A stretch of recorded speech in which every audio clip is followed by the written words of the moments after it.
We're made to believe that we're invincible, but it's not until you're faced with really difficult times and you realise that life is precious. Adult male trauma. He's got a partial degloving of both hands. St George's, ETA 10 minutes. He's got head on into a bus. Almost totally amputated. I'm not joking.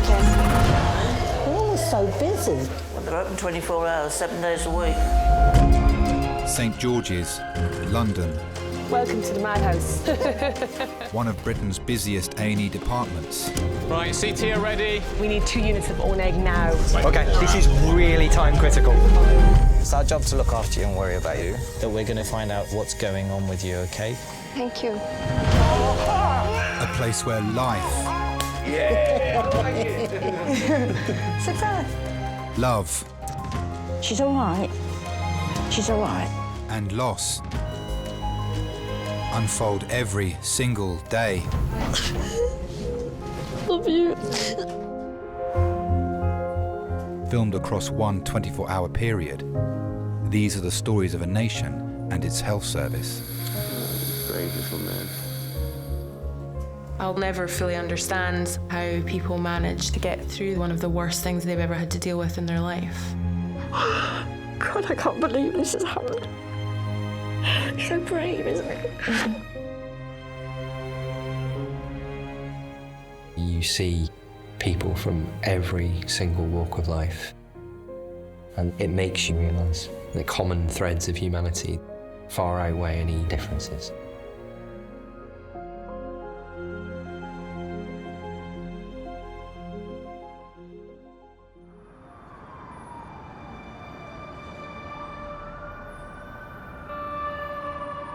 I was driving home from work. It seemed a bit unusual that the roads were pretty clear for me, and I was reaching sort of like the brow of the hill. And quickly realised that there'd been an accident.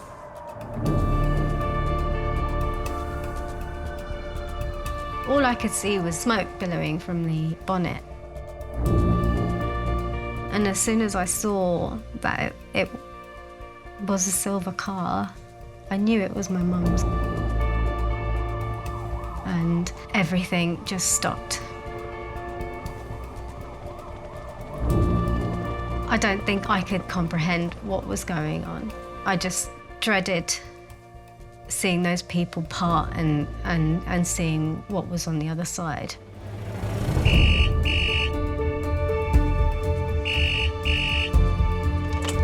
Hello, St George's. OK, have you got an up-to-date set of obs? Yep. Fine. Adult female, trauma, 7 minutes. A 64-year-old woman is being transferred to St George's after losing control of her car and driving into a tree. She's an RTC into tree, open ankle fracture, multiple ribs fractures and flail chest. If you had to collide with a stationary object at speed, all of that force is then transmitted through the car and ultimately to the human. See very traumatic injuries arising from patients who have collided either head-on with another vehicle or head-on with a stationary object. The woman's daughter was at the scene of the accident and is on her way to the hospital. I must have arrived literally within 5 minutes of the accident happening. I got to the car and she just looked up at me and said to me, I'm so sorry. She looked scared and frightened and very vulnerable, and she was just telling me that she was in a lot of pain. I remember just placing my hands on her head and stroking her hair and telling her, you know, just stay still. It felt like I was in a different realm. There were points where I was stood on the side watching her being cut out of the car. And I had to just find a place to stand. It was really difficult. I felt very helpless. Yes, so the handover, please. So this is Ranjan. Earlier on this evening, she was driving a car and hit a tree at approximately 30 miles per hour. Airbags were deployed, she was wearing a seatbelt. CT scans showed that she has sustained rib fractures. Worst injury is obviously her left leg. She's got a left lower tib fracture, distal ankle open as well. OK. She's got fractures of the left 2nd to 8th rib with a small flail segment. She's got fractures of the right 2nd to 8th ribs too, so both sides, and some soft tissue contusions to the anterior chest wall and right lower abdominal.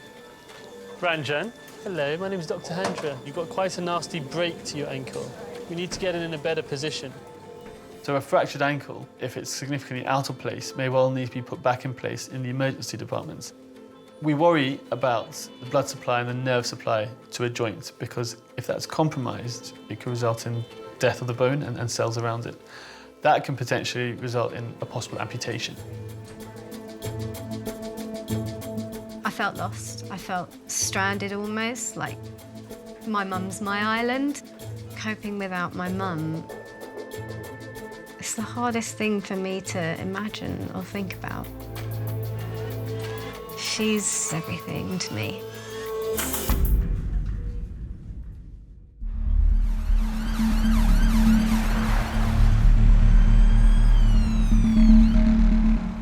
Does anybody know you're here? Do you have family that know you're here?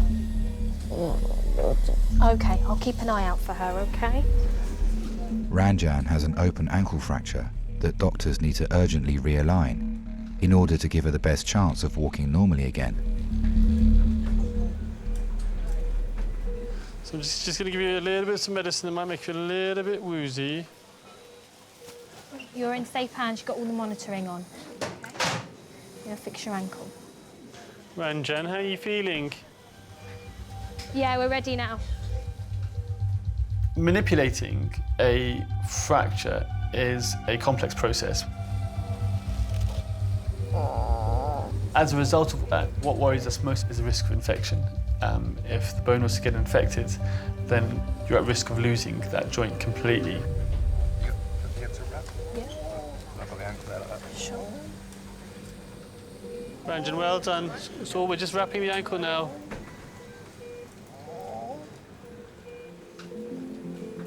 Mum was born in a village in India called Gosa, which is her family village. She was one of 7. I think that her parents were quite strict. Her mum made them all work hard. Ranjan, you're doing really well. We're almost finished now. My mum met my dad when she was 17, the day before she was married to him. In the photographs of her wedding day, she just looks very sullen and very sad. But I think arranged marriage is a scary thing, and you're going into the complete unknown. You know, they would never even have experienced a relationship prior to then. Just focus on your breathing, take some nice, slow, deep breaths. They came to start a life here in the UK.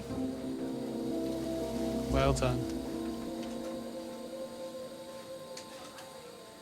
Mum didn't speak any English. She felt quite lonely with it. Ranjan, how are you feeling? She went on and had my brother at the age of 19. By the time that I had come along, they'd had 2 children and a business. Mum and Dad had a collection of ladies' clothing shops. For a period of time, business was going well. But eventually, the business went under and we were declared bankrupt. Their house was repossessed. The stress had started to show before the business had gone under. I think my mum had felt like my dad wasn't around enough. We're almost finished, right? You've done really well. When I was about 11 years old, they decided to separate. Divorce within the Indian community back then was quite a taboo. It's almost like a failure. I think she just reached a point where she just didn't care what anyone thought anymore. Perhaps because she'd been through so much in life that she got to a stage where she probably felt like she only had herself to depend on. So scan from downwards. How are you feeling, Ranjan? Yeah? As well as can be expected given the circumstances. Okay. You've done so well. You're all right.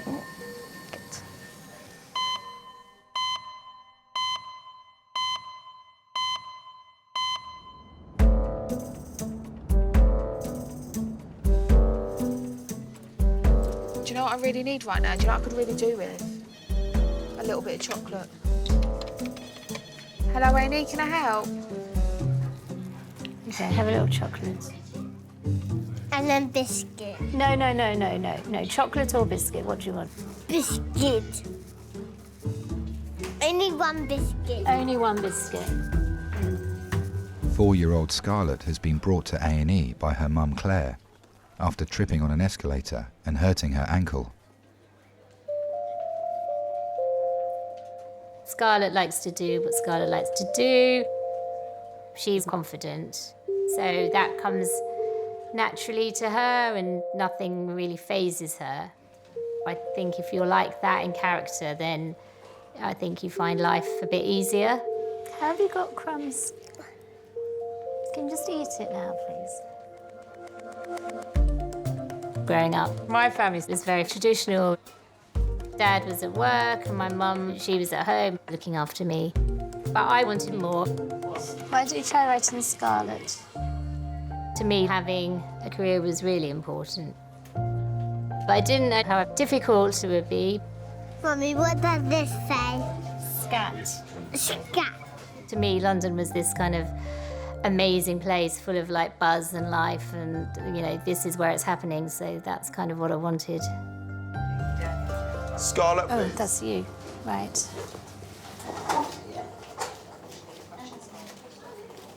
Lovely, come through in here.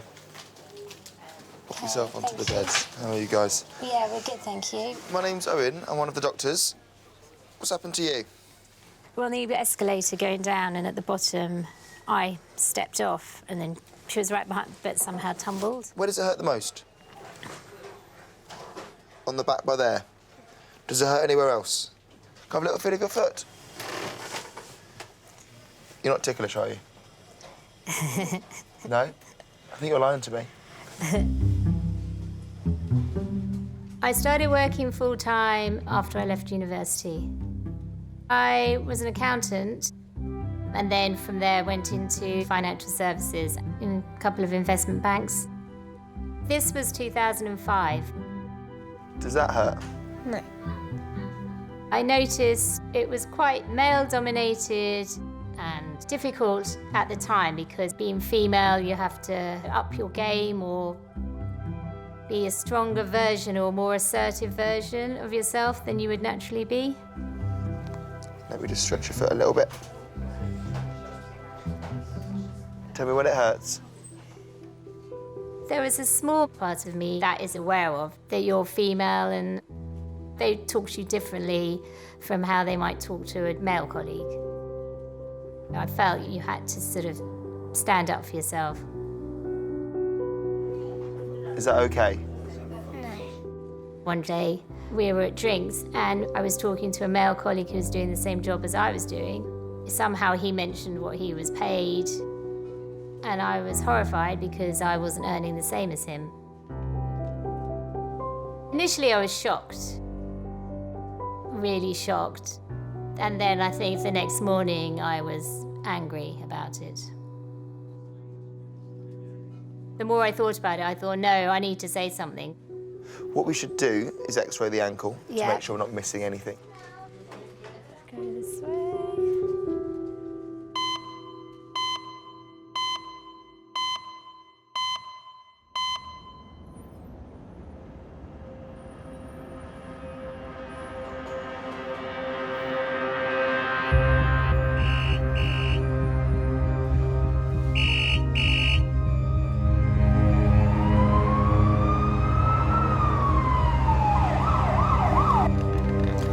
Seizures.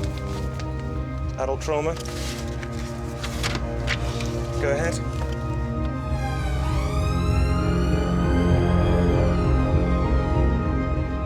A head injury. Thank you, bye. Adult male trauma, ETA 12 minutes. A 20-year-old man is being rushed to St George's after collapsing at home. What's the ETA? 12 minutes. 12? She'll be more like 8 now. What is the trauma? It's a C-spine tenderness, head injury. Okay, I'm here. I'm not going anywhere. Fall from standing can cause significant injuries. They can have a range of problems as a result of that head injury, from concussion all the way up to a life-threatening bleed on the brain. If they've blacked out, we need to get to the bottom of why they've lost consciousness before they fell. That could be the heart, that could be some problem in the brain, that could be some problem elsewhere. The man was at home with his parents when he began to feel unwell. It was about 11 o'clock. We got this out of the blue, just this knock on the door saying, I don't feel too well. He literally just went out like a light and just fell down. It was almost like slicing through the bottom of a tree and watching the whole tree come down, crash. When he started coming round, he was physically trying to push me away. It wasn't him. It just was not, the Callum we knew. I really didn't cope with it, just because it felt so beyond my control. It was heartbreaking. Can I get a hand over, please? Thank you. Look, this is Callum, 20-year-old guy. He collapsed outside his dad's bedroom tonight. Knocked on the door, his dad opened the door and he just fell to the ground. He was unconscious for about 20 seconds. When Dad went near him, he kept fighting him off, so he was quite combative. And when we got there, he was still combative. He was pushing us away. But he's complaining of pain in the back of the head. So. Thanks. You can slide the scoop out. Any pain, let me know if there's any pain. No chest wall tenderness. Okay. Can you feel this? Not as much that side. Not as much on the right side? Yeah. So reduced bit impact sensation right side. If a patient's reporting that they've got reduced sensation down one side, you think about, has there been some damage to the brain? Has there been some damage or injury to the neck? Roll on 3. 1, 2, 3. What you get most worried about is pain down the middle of the neck. Injury to the cervical spine can be quite devastating and can lead to paralysis. So Callum, you just need to keep your neck nice and still. We're going to organise you for a CT scan of your heads and your neck. Right, we'll see what that shows. I'd have done anything, I think, to take that away from him, that it wasn't happening. It's the worst feeling in the world.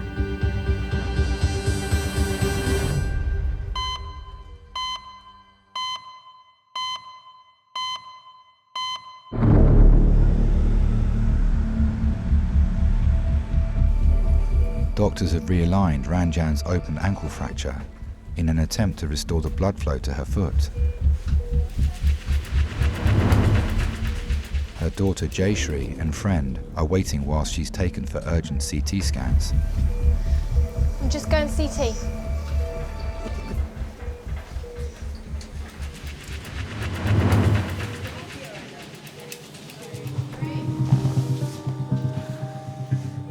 After my mum and dad separated, she'd felt like she'd been let down and she didn't ever want to depend on anyone. You bring both of your arms right the way up above your head. So Mum set up another shop and basically threw herself into working 6 days a week. So I think that she felt like she had something to prove to everybody. Okay, we're just starting that injection now.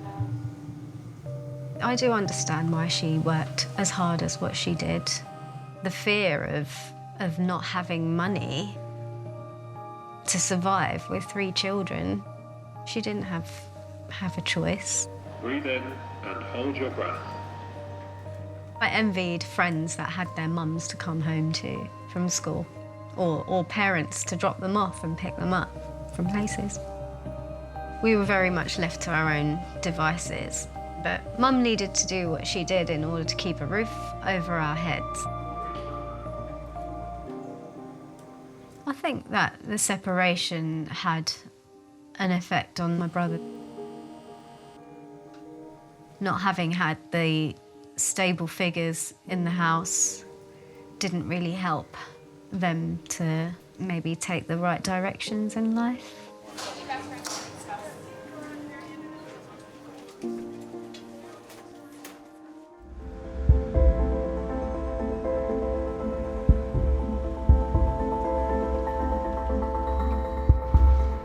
20-year-old Callum needs an emergency CT scan to find out what may have caused him to collapse at home earlier this evening. He went and knocked on his dad's door, passed out, not an epileptic.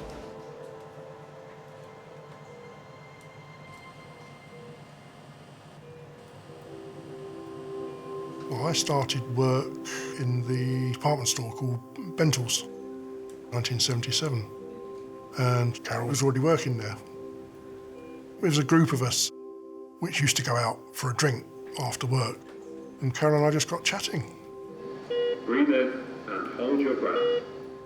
We'd been going out about a month, and we went to a pub. He walked up to me and just said, do you fancy getting engaged? And I looked at him and I said, pardon? Thinking that he's had a bit too much to drink. And the next day, I looked him straight in the face and said, do you remember what you said last night? And he went, yes. It took us 9 years to actually get married. Breathe normally. We actually weren't sure if we could start a family because we'd found out Carol was severely asthmatic. She was on a number of drugs that might make it difficult to have a baby. I'd resigned myself that it wasn't going to happen. Over the years, we just started enjoying ourselves and children really didn't come to mind. And then one day I started feeling ill and thought, well, this is weird, this is funny, what the hell's going on? My sister-in-law, she said, I'll get a pregnancy test. And I said, what am I meant to be looking for? And she just looked down at it and went, oh my God, you're pregnant. From there, I screamed hysterically. Andy, I think, nearly passed out. I think tears were rolling down my face. I just could not believe that I could be pregnant, and especially at my age. The next day, I turned around and told my dad, you're going to be a granddad. And he screamed the loudest I've ever heard of him, ran down to my mum shouting, Irene, you're going to be a grandmother. She's pregnant, she's pregnant. She's fine.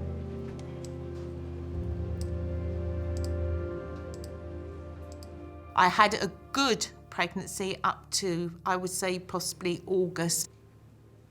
And from the August and the November, it was hard going. My mum died August 97. My dad passed away the same October. And Callum was born in November. I struggled with it all because I knew that they wouldn't see him. Lost my mum, lost my dad. Just difficult. Well done. When Callum was born, Andy was the first one to hold him. He turned round to the window, held him up and said, here are Dennis and Irene, here's your grandson. Sorry. And then I got handed it to him.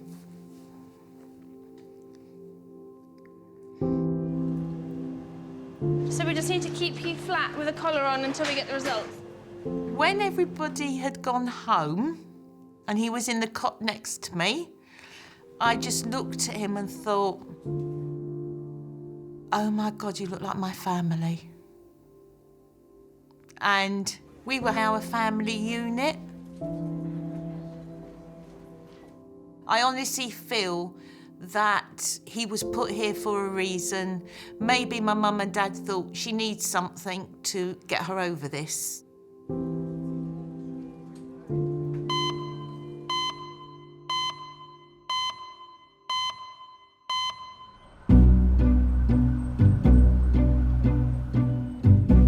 For a competition yesterday to win it's like a mobile home. Had a jacuzzi outside, and then there was £30,000 That's Mum's dream. and one of your cars, you know, the fit.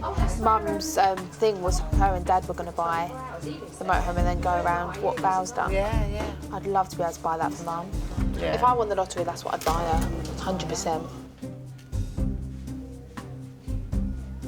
Doctors have received the results of Scarlett's X-ray.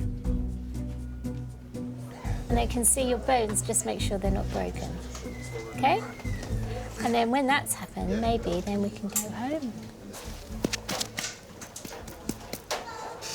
I've got good news. Good news. Oh, I like good news. You've not broken your ankle. That's good news. You can go home, everything's fine. Good, good. Just make sure you have your cowpole. Yes. And you'll be better. I wonder, when you roll your ankle, you've got a big old ligament that comes down there, and that can be a bit sore and commonly get a lot of bruising by here. Right. Best thing for that is just rest. When my colleague told me what he was paid, I just remember being absolutely flabbergasted. I just assumed we were all earning the same amount. And I just thought, this doesn't sit right with me. I don't like that. And I remember having an appraisal, and actually I had a good appraisal. I remember then talking to my manager at the time. It was quite daunting. And I just said, I don't understand why he's paid that and I'm paid this. And I was then given a pay rise and on equal money. Excellent, okay, but that's brilliant. Just shoved it for you. Yeah, Do you want that? so it says you can go home. You do have to speak up for yourself and stand up for yourself. So what do you say, Scarlett? Thank you. Back then, it wasn't a sense that this is for women, but now, having two daughters, I would say to them when they're going out in the workplace that you need to stand up for yourself and make sure things are equal.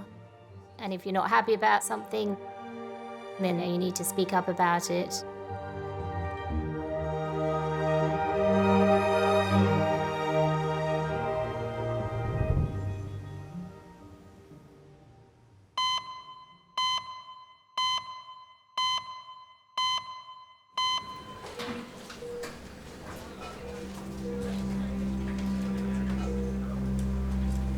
Ranjan has been referred to the specialist vascular team to assess the blood flow to her foot. The extent of her injuries to her lower limbs, we've sort of organised for her to have a CT lower limb angio. There's some concern, I think, from radiology about a possible plantar arch sort of vascular compromise. An open fracture with a complex underlying bony injury suggests pretty high velocity force having gone through that joint.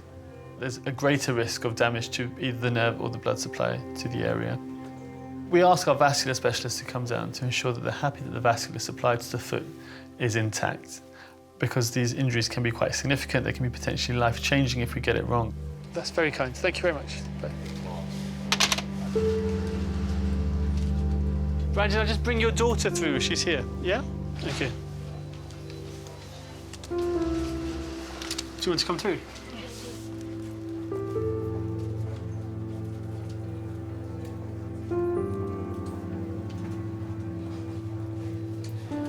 Still awake. Did they tell you that they put it back into place? Oh, they'll look after you. Everyone's saying, I can't believe how strong you are. Paramedics, all of them said the same thing. Oh, well. Hello, new guy. Yeah. It's one way to get rid of a car.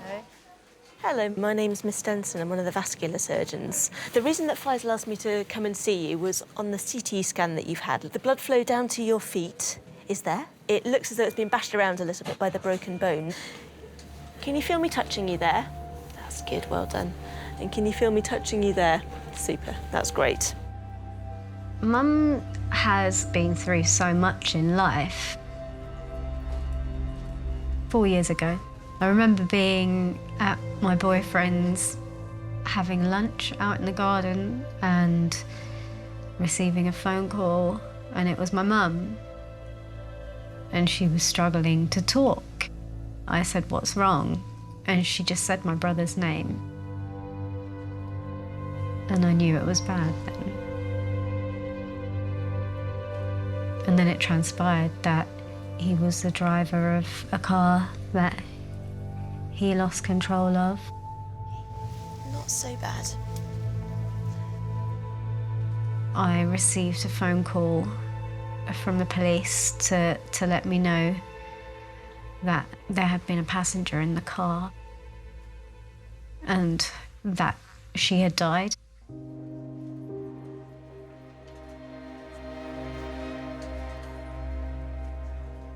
The court case was the following year.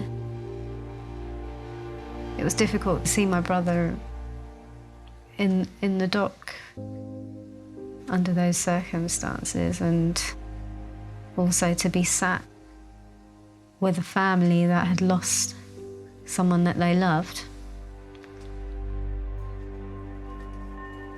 He was convicted of drink driving and of death by dangerous driving and given a 7-year sentence. Usually what happens when the broken bones are put back into place, the arteries kind of realign themselves as well.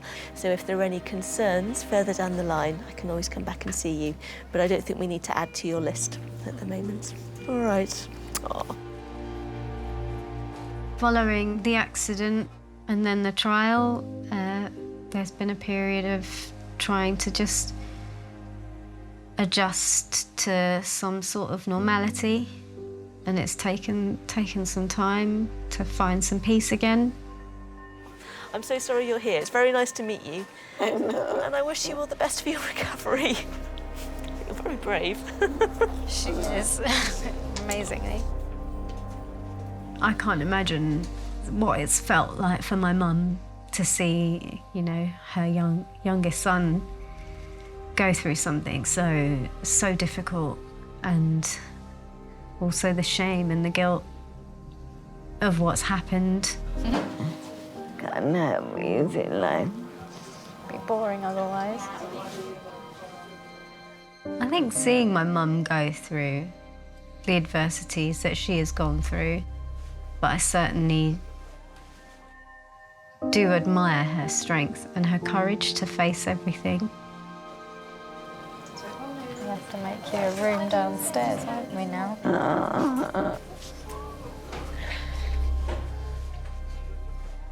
I've learnt a lot from watching her just get up stronger.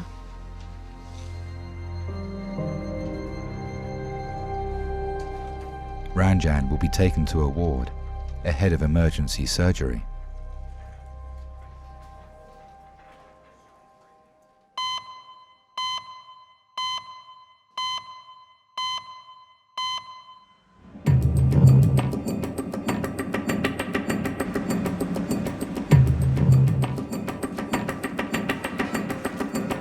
Doctors are awaiting the results of Callum's CT scan after he collapsed at home, having experienced dizziness.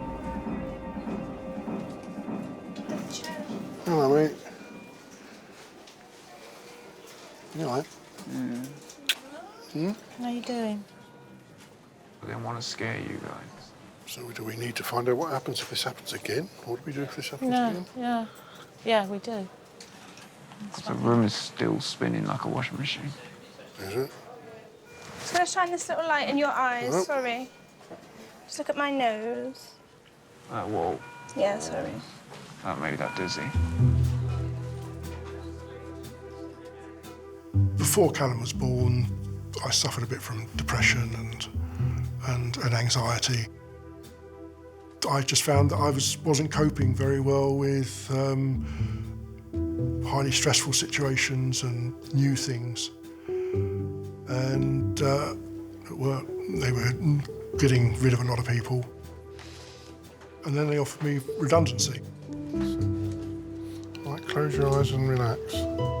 I said, well, it's probably a good idea, taking redundancy, and then hopefully we can sort you out at the same time. And I turned around and told him he had to become a house husband. House husband means shopping, washing, cleaning, and looking after Callum. In the beginning, there was a lot of, have I done the right thing? Does Callum feel that he's been rejected? Were you able to move all your fingers? I can move my fingers, it's numb. Pins and needles, that. Andy was scared to start off with, but he was good. He would pick him up, take him home, would read with him. They were having a bonding time. He did the washing, and yes, I had my dinners cooked for me. I had a cup of tea given to me, and he's done it ever since. So I was able to spend time with him, and we'd go out. You know, I took him out to the park. I actually quite enjoyed it. You know, I could relax a bit. I wasn't feeling as tense. All the girls would gather around a pram, and he felt like, yeah.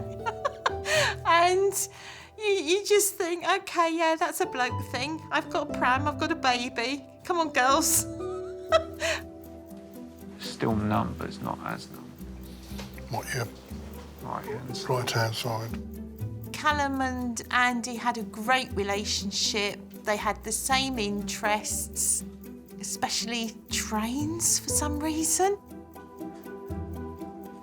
It was just fun to be around, and he was happy-go-lucky. He played well with other kids. He'd cope with meeting new people and doing new things. Certainly, there's nothing in the background to say that he wasn't anything but confident. Just because I had depression and anxiety doesn't necessarily mean that my son was going to suffer from the same thing. But, you know, there is that slight worry. Callum.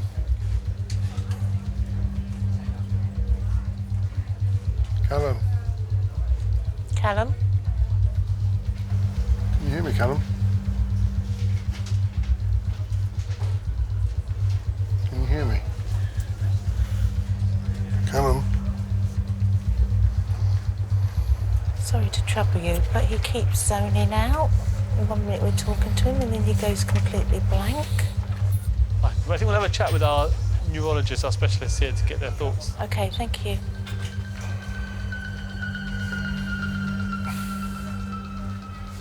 I've got a 20-year-old who's normally fit and well.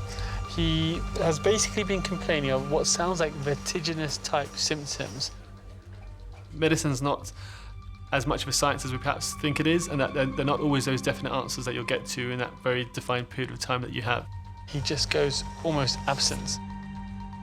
If a patient is having a period of absences, so then they are awake but they're not responding, or they're just sort of staring off into the distance, you wonder whether it's a form of epilepsy. So the transmission process between the brain cells is disrupted. I can't really piece it all together, is my honest answer. Left untreated, that can cause damage and injury to that local part of the brain.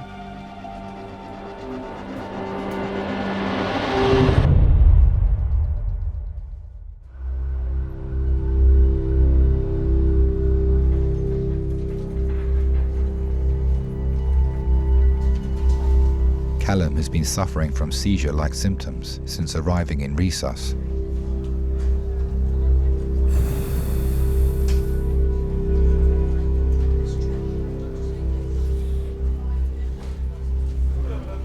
Sorry, mate. Sorry. No, I want to hold your hand. It's just the cannula is. Doctors now have the results of his CT scan. They reveal no damage to his brain. All right, going to pop this collar off now. CT looks at structure, so it looks at blood, it looks at bone, it looks at brain. It doesn't look at, for example, electrical transmissions across the brain. You turn to one side and the other. So then you start thinking, is there a medical cause that's causing these periods of abscesses? Or is there something else going on that we've just not picked up on? And if so, what? Callum, what are you feeling now? Is the room spinning or do you feel lightheaded? It's literally like the room's like a washing machine at the moment. Okay. Your neck and your scans are normal. So all of that's all good news, but it doesn't really explain your symptoms. I just want to do a test if that's okay. Yeah. Just look at my nose for me. Just turn your head, turn your head, turn your head. Let me take control of your head. Let me take control of your head. Let me take full control of your head. Good. Now look at my nose, look at my nose, keep looking at my nose. You okay? You all right? Just makes me feel really dizzy. Okay, I'll let you rest. Sorry.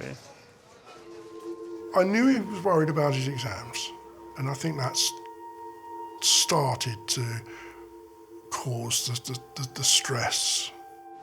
And again, it's a room that's spinning. It's literally spinning, yeah. Up until recently, his main thought is he wanted to join the police force. He had that all mapped out. He knew what he wanted. He wanted to be a dog handler, then progressed to being a part of counter-terrorism. I think he put a bit of pressure on to make sure he had the results and the qualifications he needed so that he could get into the police force. And then to not get a job he really wanted to do, he was really upset about that. That affected him, I think, more than we probably thought at the time. The neurologist will see you in the morning, the brain specialist will see you in the morning. Think about whether or not we need to do further imaging or further scans, yeah? At least we'll have to try and get to the bottom of it. Yeah, All yes, right? please. Fine, OK. I Right. want him to be normal again. Yeah, no, absolutely. Some patients present with physical symptoms that we investigate very carefully and we can't identify a medical reason for those symptoms. It could be as a result of anxiety. There is a problem there, and this is just how the body manifests its response to that problem. To be honest with you, that's the only thing I thought was that it could have been something on your brain that was causing it. I hope not. As a mum, you want to see them grow and prosper and be happy. Perfect. Well done. Well done. And you want to nurture the whole time. OK, off we go. I'm mum. He's always going to be my little boy. Callum will stay at St George's overnight, while doctors continue to monitor his symptoms.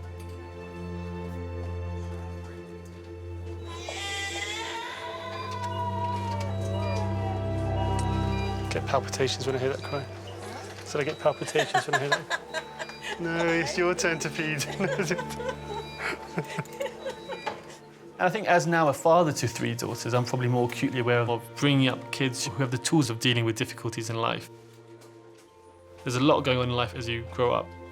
I think being a father myself just focused my efforts on just trying to equip them with the mechanisms of dealing with some of the challenges that life's going to throw at them.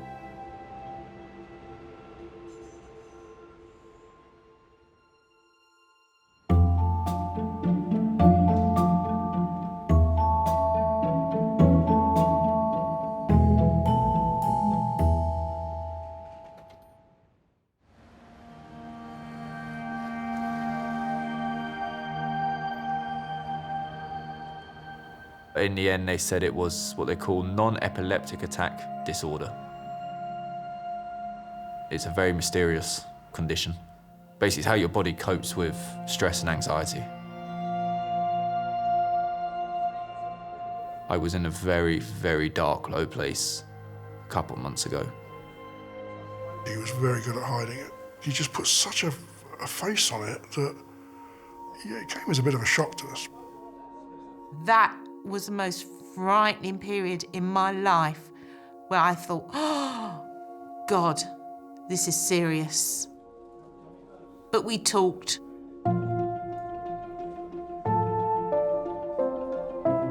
Now that I know that I can talk to people about the stress, it's made me happier. The last month, it's been the happiest I've been in a long time.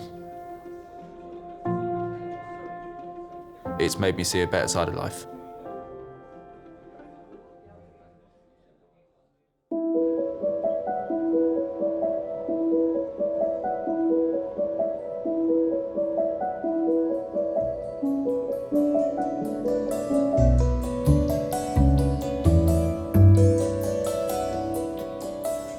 Mum's really excited for me to get involved in the business.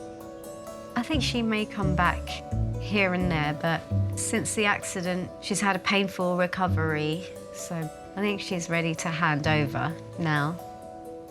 If anyone deserves retirement, it's my mum.